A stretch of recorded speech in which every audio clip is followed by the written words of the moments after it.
righty. Hello, and thank you for being here tonight. So I wanted to, since we have a smaller group, let's start with just some introductions and we can get to know each other a little bit and sort of where we sit within early childhood, and then we can dive into some of the content. And I know it's a pretty similar group to what we had last time, so some familiar faces and familiar names too, but just in case anyone's new to the conversation, we can start there. So I will kick us off. I'm Marissa Fear. I'm the Associate Director of Research and Policy at Strategies for Children, and we are a early education and childcare nonprofit that's statewide, really advocating for high quality early ed and childcare programs for children and families. And I will pass it over to Jenna. Hi, everyone. Good to see you tonight. My name is Jenna Nguyen. I am project manager at Strategies for Children. And before coming to Strategies, I've been in the education research space and also did technical assistance around systems building for early intervention and early childhood special ed. So yeah, I'm excited to be here with you all. Thanks, Jenna. And my colleague Titus is driving, so for safety reasons, I'm not going to ask him to introduce himself. He's just listening to us. But Titus is also on the call.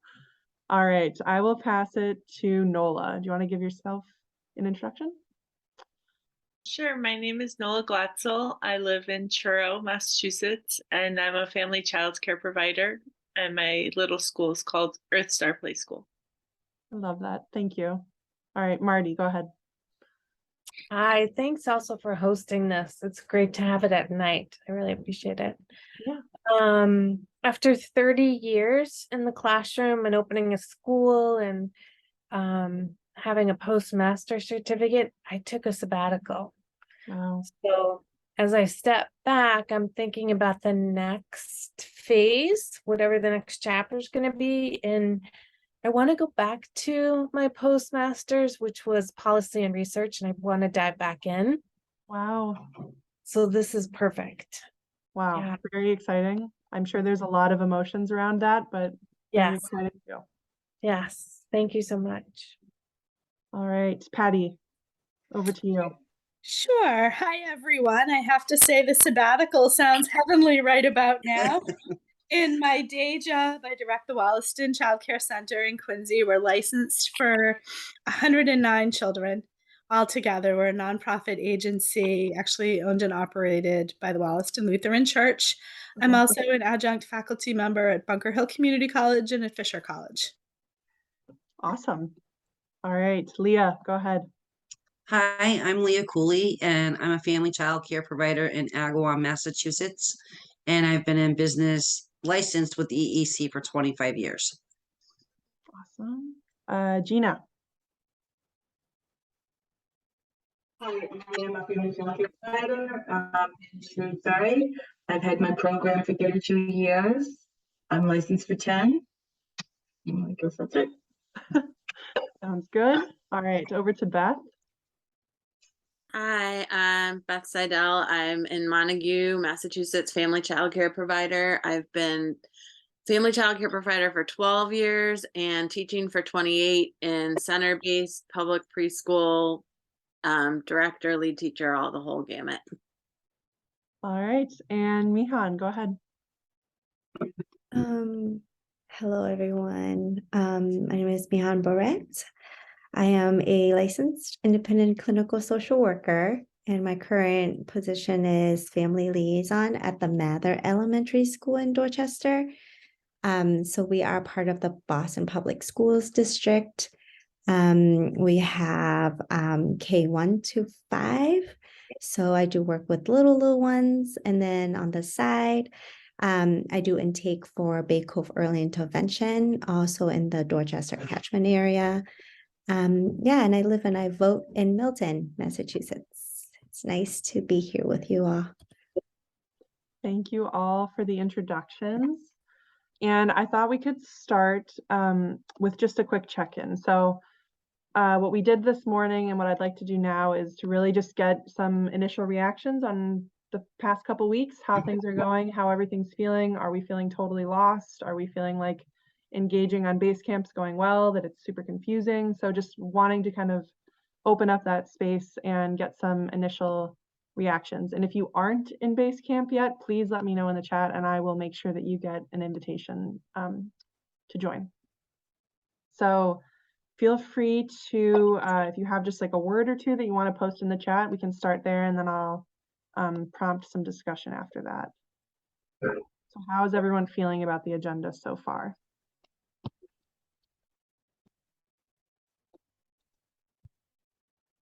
Mine's it's longer than the chat. I think for me, I am in Basecamp, but I'm overwhelmed by all the opportunities and I want to do everything. Yeah. So part of me is like, someone just say, we need help in this area, and then I can dive in because Yeah. all of it's relevant. So That's a very good point. And I also have been feeling slightly overwhelmed by Basecamp, partially because as the creator of the post, I was getting all the notifications for every comment on every single post. So over the past week, my email inbox got a little bit too much. So I did want to point that out too, and I'll go through that in a minute, but there is a way to change the settings in Basecamp so that you're not sort of getting all of the notifications in your email, but you can sort of pick and choose what you want to connect with, which I think might help a little bit in that area, Marty. All right, anyone else? And feel free to come live too. Nola, yes, I will get you in right now, actually. Feeling okay, but overwhelming at times. Thank you. I'll just jump in and say, yes, I tried to go on. I was like, oh, I know the working group is today. I tried to go on yesterday and I was like, I think I'm missing something. I can't get in. No So now worries. that I know that, I'll be sure to check it out. No worries. I will put that up right now. It's super quick. We encountered a fun little surprise the other day where Basecamp decided to change their settings on November 1st. So they eliminated this like perpetual link that we had used to invite people to Basecamp. So now it's back to good old fashioned manual invitations, which with a group of 350 is a little bit much, but everyone's in now, so we're good. All right, I just sent it, so it should go to your email. I feel like, so I've been trying to keep up, but then I can't figure out which thread is which and what goes to what. I feel like that part's really overwhelming, trying to figure that part out. And then it's just so wordy. It's just seems very wordy and a little and overwhelming in that way, because trying to, siphon through all of it has been challenging. And then, we're trying to run our programs. Well, some of us who are, running programs or in the classroom, that's a lot. And again, like Marty said, I want to be in all these pieces and I want to figure out what goes with what, but it's been challenging. I totally get that. So I'm going to just open it up again and see if there's any sort of last comments in this sort of thread, but then I do have something that I think might help also that sort of outlines what the process is and where we've been thinking about that a lot of like, where are some very concrete points of engagement that we can sort of direct people to and say like, now is the time to really like focus in on these things, provide feedback, and then help us. Like Gina, I know you offered to post this on a Facebook thread with, I think you said like 700 people. So things like that, where we have opportunities to really do some significant outreach to make sure that the field is providing feedback. So opening up, any other thoughts that we want to share now along this thread, or should I transition over? I just agree with what's already been said. I found myself, running the program, the kids not leaving till 5 o'clock, and then sitting down. Well, and I have other meetings. So sitting down at 9 o'clock and trying to just get through all the emails and follow the threads, and very overwhelming. Yeah. So completely understand. Yeah, I hope this will help a little bit. So Jenna actually had this creative and very exciting idea to create all right, let me see if I can share this, sort of a game board that shows us both where we are right now in the process, but also what's coming up so that everyone has a better idea of where they can engage and how. All right. How's that? Can everyone see that? Yes. Good? Okay. Yes. Oh, seems like the start is gone for some reason. The first box normally says start. I don't know where that went, but there it goes. All right, so what you can see here is sort of a map of what we're going to be doing over the next few months. And if we started the start button, You can see the first couple meetings we had. To Beth's point about sort of the wordiness of all of this, we've spent the past few weeks really trying to develop shared language together. So thinking about like a vision, values for the group. We wrote working group descriptions over Basecamp. So we were asking for feedback on the different working groups and sort of how we're going to be moving the work forward in each of those different groups over the next few weeks and months. We had the meeting sort of in October 25th, and then we had the 9:30 call at night that same week. And that was really about identifying issues within the early childhood system. So we prompted at the kickoff meeting, and we're asking folks in breakout rooms sort of what is it about the early childhood system that keeps you up at night? What's some of those just nagging challenges that persist constantly? And how can we elevate those? So in Basecamp, we posted 5 different activities, one for each of the different working groups, where we were asking for feedback on specific challenges. And so as an example, financially secure families, one of the working groups, had a number of responses related to affordable housing, related to income supports, related to the subsidy system for childcare. So sort of the broad range of things that affect the financial security of families. Same thing with thriving early childhood workforce. So we had a number of comments related to compensation and professional development and education, the perception of the early childhood workforce and sort of like the mindset shift that needs to happen within just our society as a whole and the value of the work.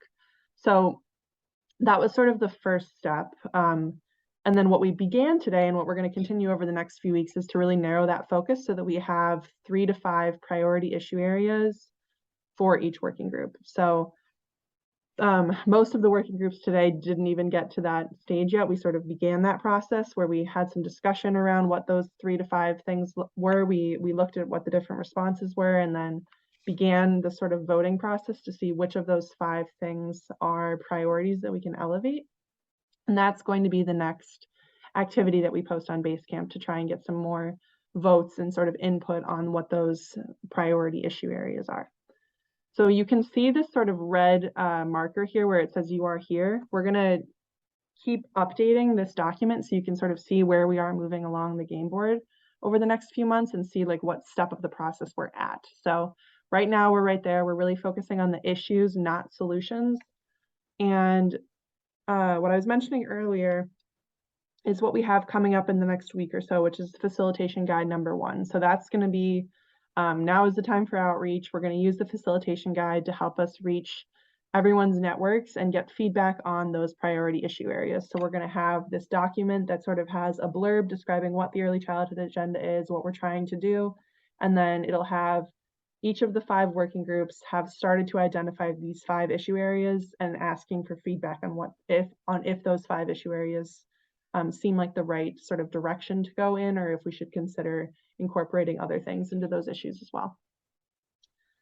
And then importantly, on November 22nd, so to Marty's comment about sort of wanting to participate in all these different working groups, we're going to have a meeting where we don't split off into working groups, but we sort of stay all together. And so the corresponding 9:30 call at night will do the same thing. We won't really address the activities anymore. It'll be about bringing it all together and sort of presenting what is coming together. So for that meeting, we're going to talk about what each of those working groups have identified as those 5 issue areas. And as an example, so I think the high quality experiences working group and the thriving early childhood workforce working group, there was a lot of similarities. Like when we were going through our list today, we noticed that so much of it had to do with the workforce, which is an important component of quality for sure.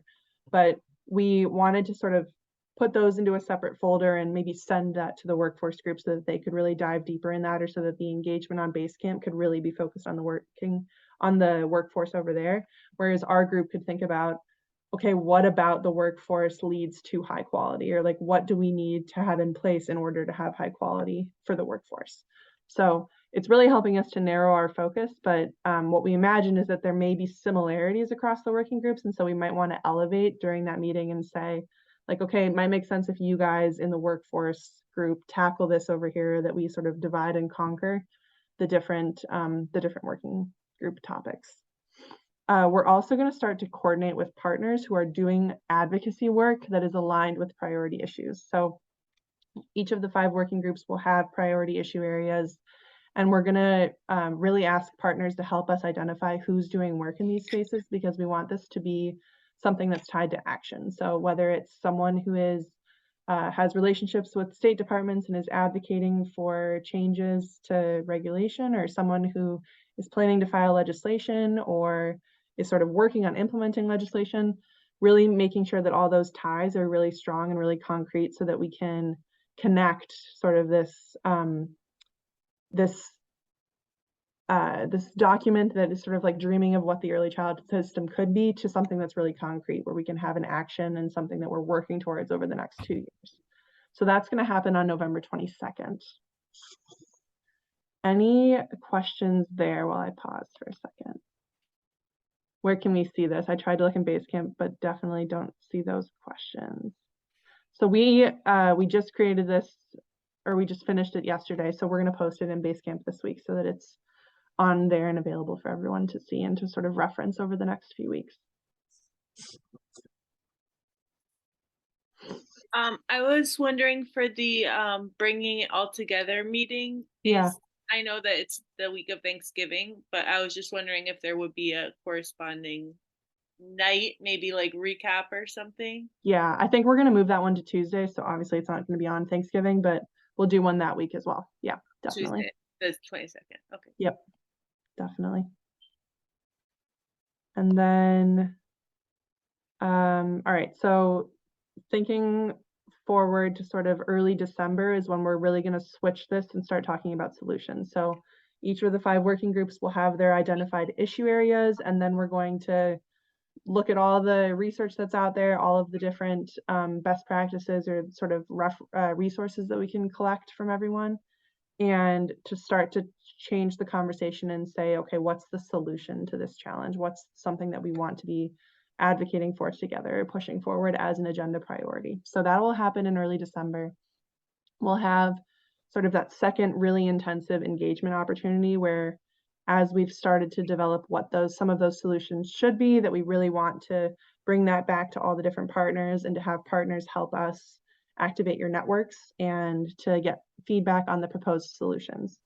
So that will happen sort of mid-December, and then our final meeting is on December 20th. And this is where we will take a look at all of the proposed solutions that the working groups have come up with, and we will align them so that we have highlighted priorities for investment areas, so places where we want Massachusetts to put more money in the state budget, areas where we know that there's a lead advocate, so who's doing work in this space, and who should be sort of the point of contact for follow-up over the next few months as we are moving this forward. And then strategy. So again, what I was saying before about, is this a piece of legislation? Is it something where we're working with EEC or one of the other state departments? Or is it something where we might want to engage with like philanthropy or the funding community as an example? And then the sort of event release in January, which is the balloons in the middle. So this is just meant to be a guide a little bit. I think that outlining the process a little bit more is helpful, that there's kind of an understanding of where we are in this process. Amy described it this morning as us being kind of in the messy middle right now, that we're kind of all over the place. We're trying to really hone it in so that we have concrete issues that we can focus in on, and then to move that into solutions over the next month or so.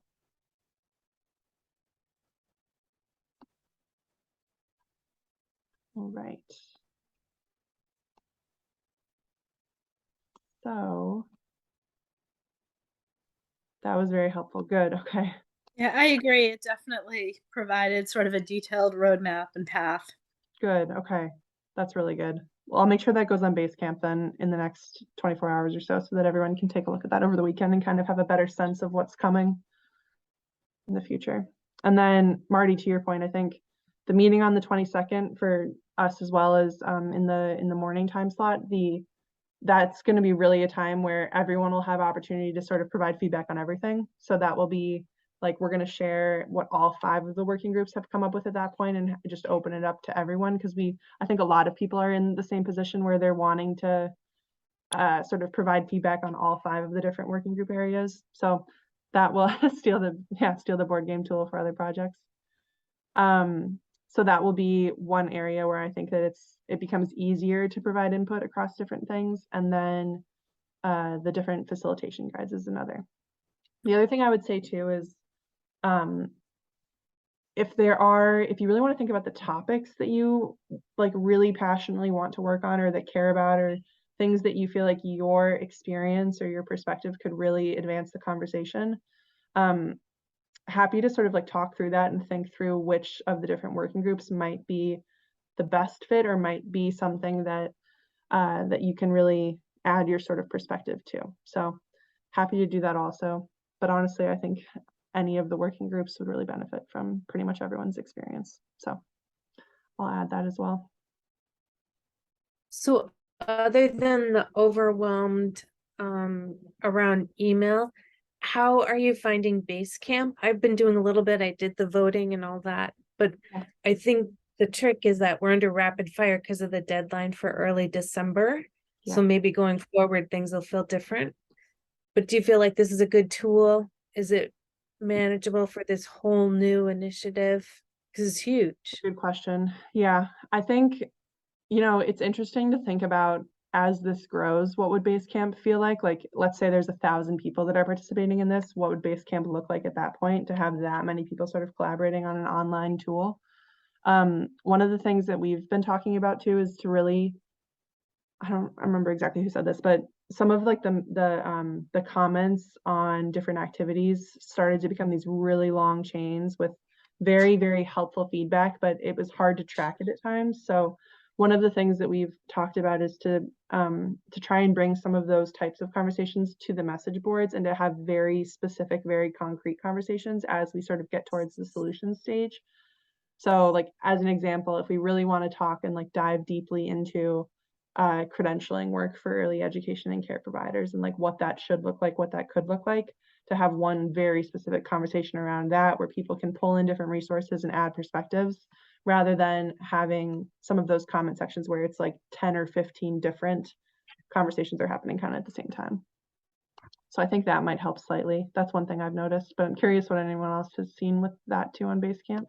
Yeah, I feel I'm very, like I said, I'm very overwhelmed, and I feel like, yeah, I'm trying to read, and then one comment is referring to like 3 comments back, and then one comment is on one working group, but another one's on a different working group, and then it's all mixed up. And I mean, I think when I was looking at the maps, I was in each working group and kind of trying to, but then some of them I could see the results and some of them I couldn't click on some, and I don't know why that is.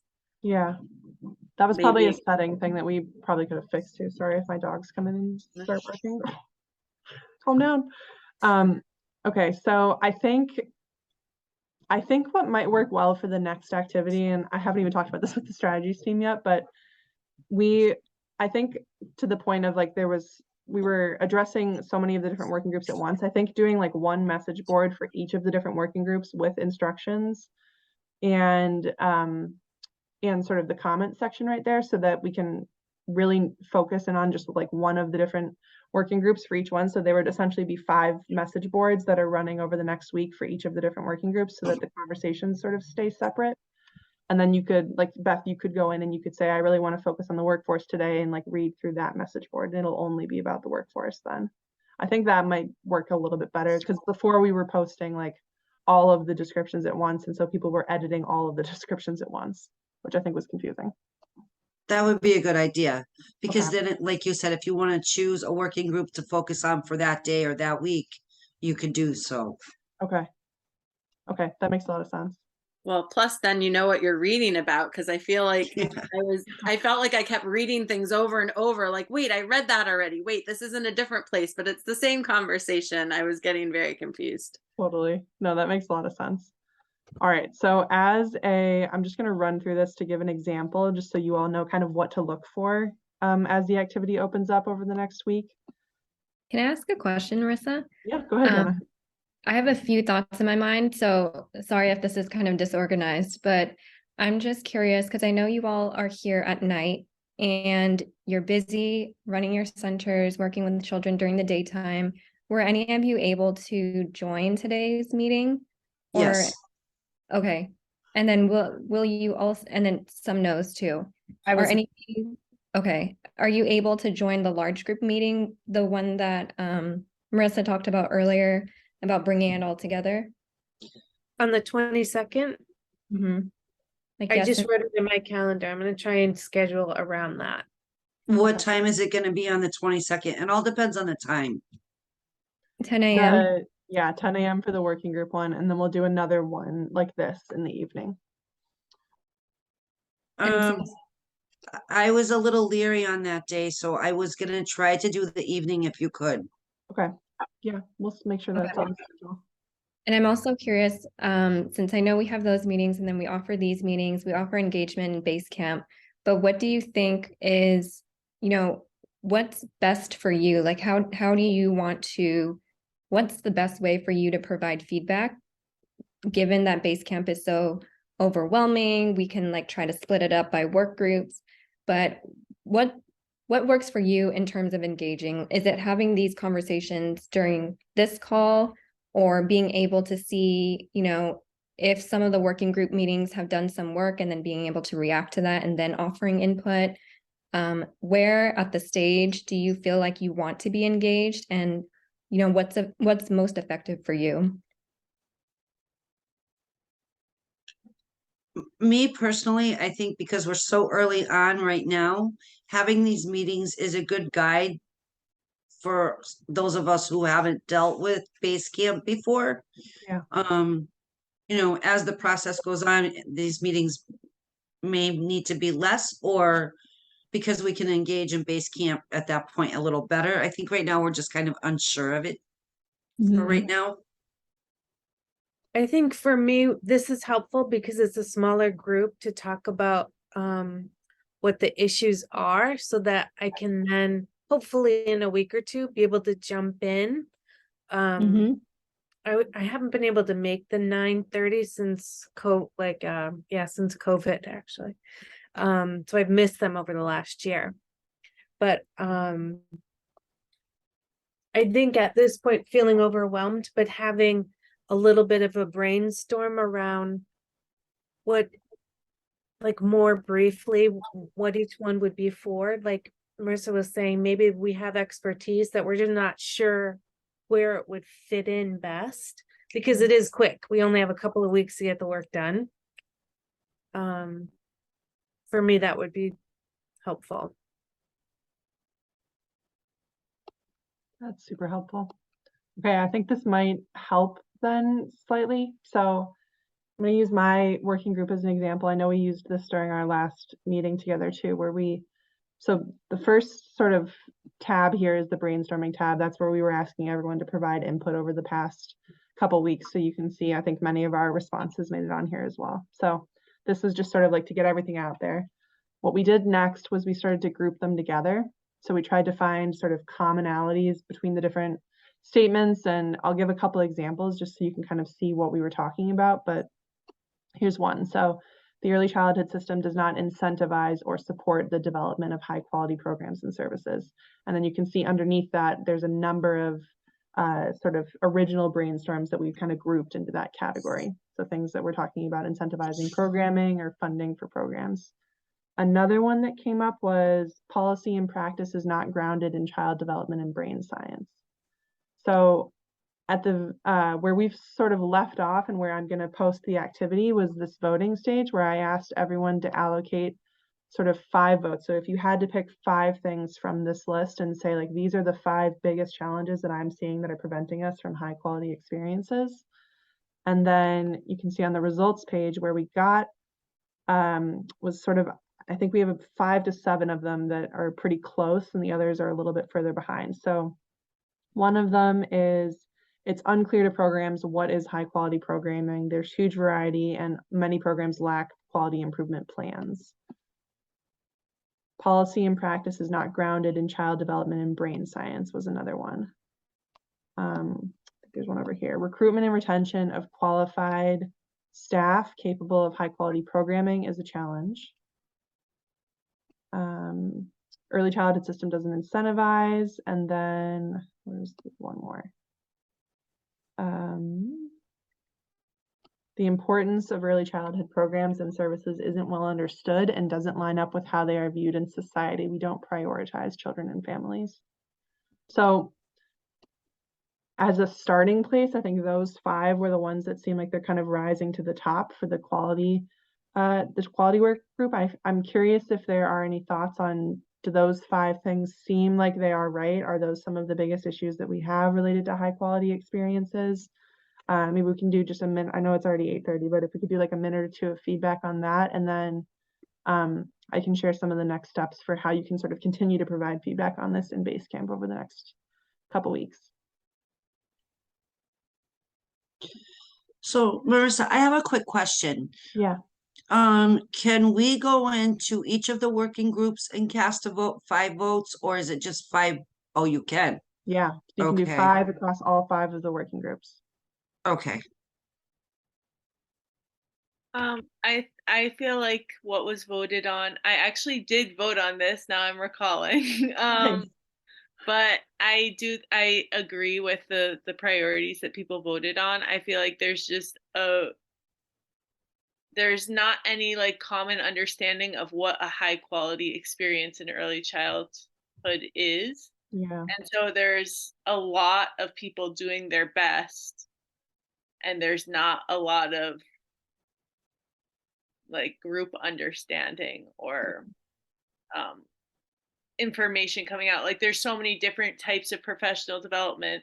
Like if I believe this is what's right for children, I could find 100 professional development experiences that will agree exactly with what I believe. Yeah. That's very beautifully put, Nola. I think that like hits it kind of on the head. So And no, go to your ahead. point, I think in the last 2 years, QRIS, they took a leave of absence. I don't know. Yeah. And they'll be coming back, but I don't know. And then I just heard about another thing called Q-Tick or something. And so there you go. Like there is no common measurement that everyone EEC is going to be able to say you're at this level. So I think that's a huge Yeah. problem. I would 110% agree with that. Our center is participating in the Early Childhood Support Organization program through CLI, and they're bringing lots of great resources to our program. I'm not trying to knock them, but at different times, our literacy and curriculum coach will make certain suggestions to our teachers. And in my head, I'm thinking, okay, but how does this fit in with the NAYC accreditation standards? Ooh, this sort of goes against the tools that we used when we were, very serious and kind of moving through the former QRIS system. It's almost like there's too many cooks in the kitchen, kind of. Yeah. In addition to that, my program tends to be incredibly diverse linguistically, culturally, economically, both in terms of staff and families. That we have families kind of really looking for very, very different things, and staff that have really different sort of internal philosophies. So trying to kind of bring commonality together is a challenge. That's really interesting too.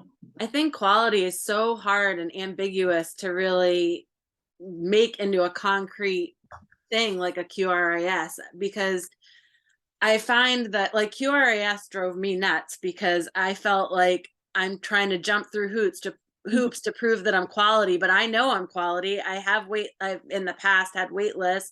I have parent feedback. I'm a reflective teacher. I think that these are things that are really hard to measure. I think measuring quality is really challenging. And also what quality is to one person, like what one person believes is important, another person might not. And same with families and choices. That's why it's so great to have a nature-based program or a more academic program or a more play-based program or all these different kinds of programs, public school, private, FCC, center-based. Like it's so important to have all these different choices, and they all might have quality, but they all might look very different. And I think that's something that we really need to remember, because people that are going to decide what quality looks like for us might not be what quality is for us. Right. So Right. It's almost like building in that flexibility into the Yes. definition of quality so that there is that, I mean, that I would argue that like without that variety, without that family choice, that isn't quality then. That's just like forcing a choice onto families and children. So I think that's definitely part of it too, is like maintaining that mixed delivery system that we have and the variety of sort of different programs and services that children and family need to access, or like Patty, to your point about cultural or linguistic like differences within programs too, that is a massive part of quality too, and that how can we incentivize things like that within the early education and care systems? I'm A really finding interesting this question. having a lot of families with very different needs that are important. I didn't attend the 10 o'clock session today because I was assisting a mom who speaks almost no English, who needed to get a new EpiPen for her child, but she couldn't call the pharmacy. I have trouble with the phone tree, with some automated phone tree with some of the businesses. And the medication had expired, but the prescription had a ways to go, and I convinced them to give her a new EpiPen free of charge. And I think that was important for that family and that child's health. Yeah, but like Yeah. that doesn't even come close to on your job description almost. And Like where's with that on the great job aunt description? who's raising her, an elderly great aunt who's raising her, or for now, raising her nephew and having trouble with behavior. So trying to get her connected to some other different resources and supports when she's pretty limited with her use of email and technology for communication. Yeah. You know, in the same program that I have 8 upper middle class families who are, you know, I guess sort of have the quote unquote picture perfect lives. And it's just complicated. Yeah. All right. So being mindful of everyone's time, what I will share is that I think what we'll do is we'll post each of the different boards separately so that it's sort of distinct. So that there's one for high quality experiences, there's a different one for the thriving early childhood workforce. And then in terms of you all, whenever it works for you, take a look at whichever of the working groups you're interested in, and we'll have it set up so that you can go in and you can vote and you can see which of those sort of 5 priority issues you think are some of the like the highest that we would need to focus on, or the most immediate that we should focus on. And then we'll kind of continue that conversation over the next 2 weeks. And then at the next meeting on the 22nd, we'll be able to sort of share out some semi-final sort of topics across the 5 working groups. And then we can do a deeper dive there and talk through how that relates to what's happening in terms of other organizations filing legislation and things like that. All right. Thank you. Thank you all. Thanks, Marissa. Thanks for hosting. Great being with you. I'll see you in a couple weeks. Bye. Nice to meet you all. Bye. Bye-bye.